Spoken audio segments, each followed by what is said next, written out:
Welcome back to Yahtzee Tries, where the first game we tried this fortnight was Antonblast, a pixelated retro-style level-by-level 2D platformer with really good pixel animation and very high energy. It's Pizza Tower, alright? It's another Pizza Tower. It's like Bubba and Sticks. See who remembers that. Oh, no, avoid the hate crates. I mean, I am going to roll through the... I'm going to just roll through... Okay, that didn't work. You've got the easy-to-learn, hard-to-master high-energy movement, you've got your main character with incredibly distortable cartoon body, art style reminiscent of a late 90s Cartoon Network show, you've got that thing ripped off from Wario Land 4 where you have to backtrack through the level at the end with the timer counting down. Hate crates! Not those. Don't touch them.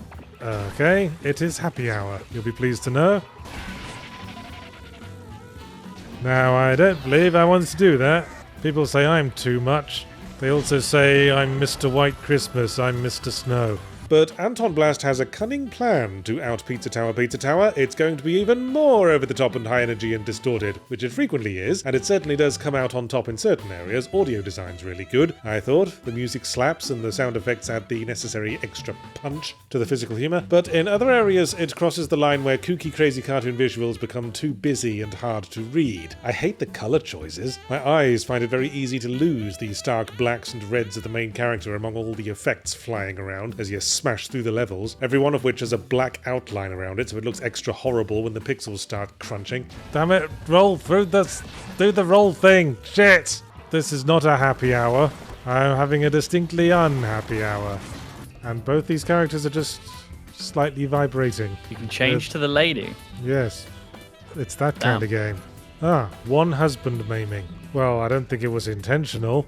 Going too over the top with the visuals also leads to the problems like not quite being able to intuit how the hitboxes work, especially in that bloody first boss fight we did. Yes, we eventually figured out we were supposed to charge into the ropes to hit him, but only because the chat figured it out. I didn't even notice that the ropes were glowing, probably because the boss was also glowing, and so were about 9 other things on screen at the time.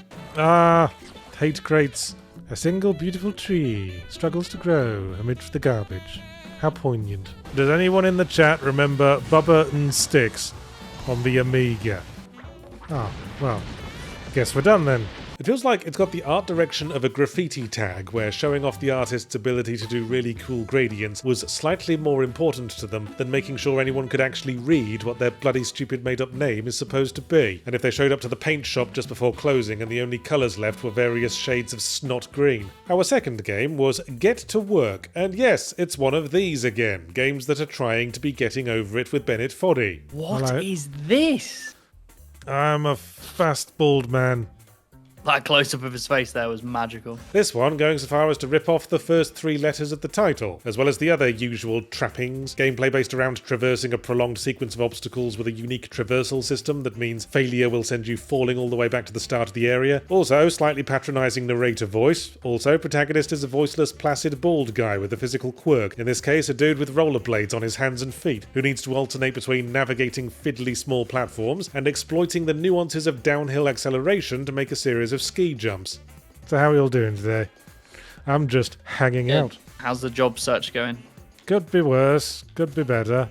Is that Bugger, bum, fart, piss. I am a dwarf and I'm digging a hole. There's a lot about Get to Work I feel sniffy about. The voice of the narrator and visual style of the environments brings the Stanley Parable to mind a lot, as is the central satire in play the game is subtly smashing us over the head with, that the whole game is a metaphor for the modern working life. And that's not a comparison that does Get to Work any favours, because the Stanley Parable has a lot of jokes, as opposed to one very prolonged, overextended joke. 3 for 3, 3 for 3.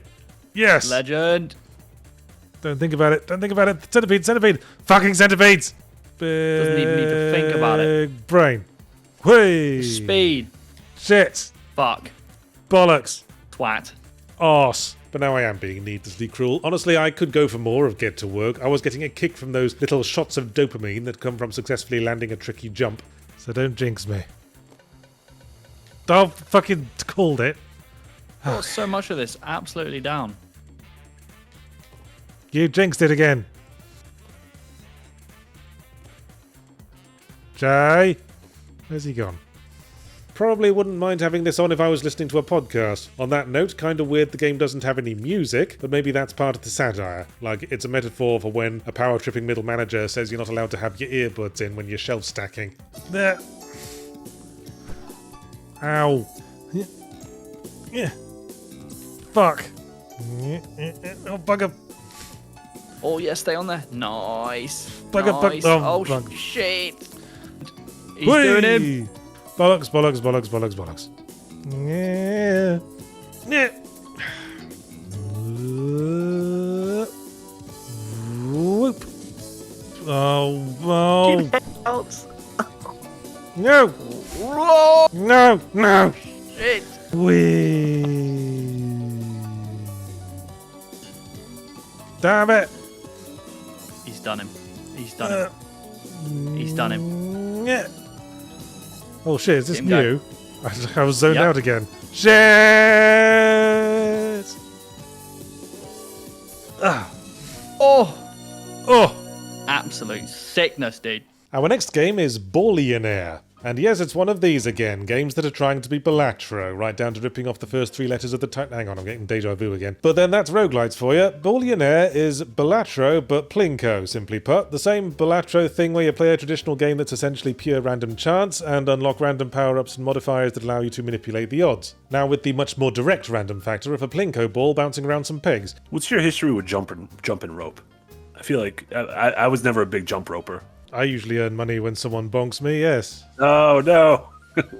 Spawn 1 coin ball for each distinct carryable. I wish it would stop saying bonk.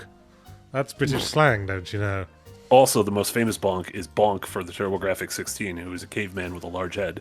That's Shout out not to the that kind bonk. of bonking I'm talking about. Shout out to that bonk. At all. Bonk from below.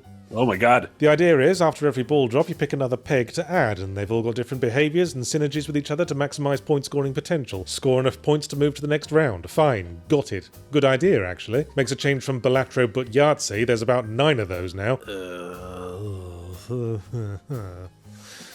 More stuff. More stuff to think about in my brain.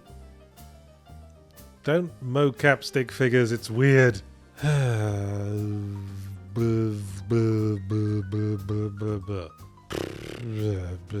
Teleporter. What do I most want to bonk?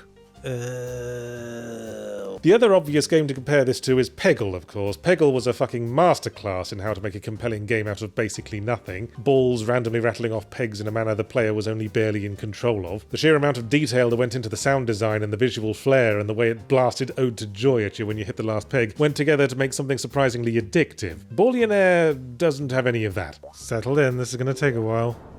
Believe in us. Or maybe the broom will just Where make did us it go? Did a UFO take it away? I guess this is the game.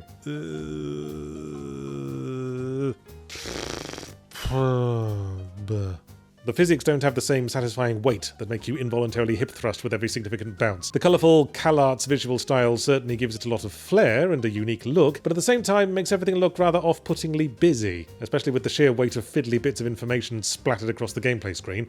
That's just Yay, confusing. now there's a fucking tree thing. Yeah, with a weird little glory hole in the middle. It never stops.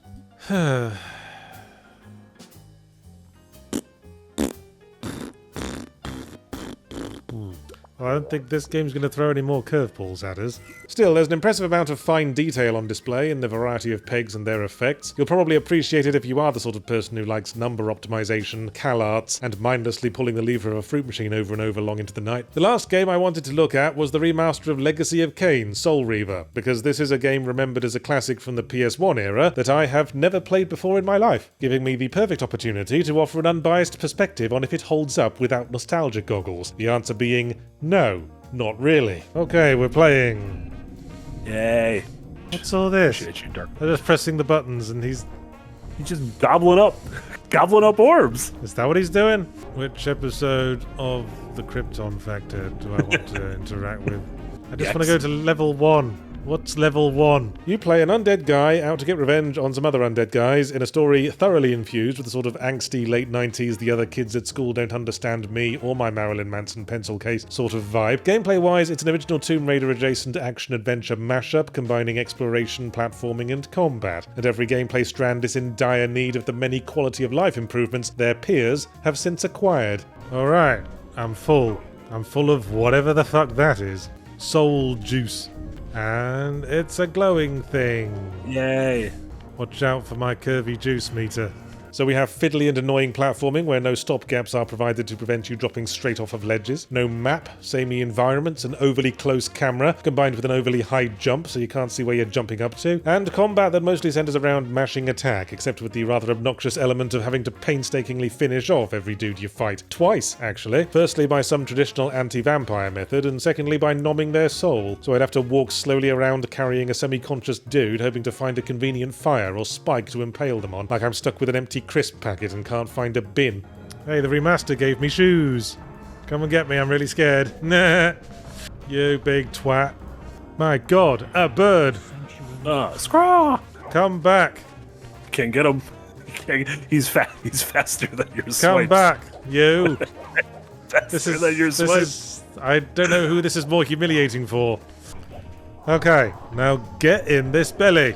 Frankly, I think it's a bit lacking even for its time, but I doubt any of these observations will be of interest to those of you who do have nostalgia for it. You can't argue with nostalgia. Well, you can, but you can have a more profitable afternoon trying to nail a wedding cake to the ceiling.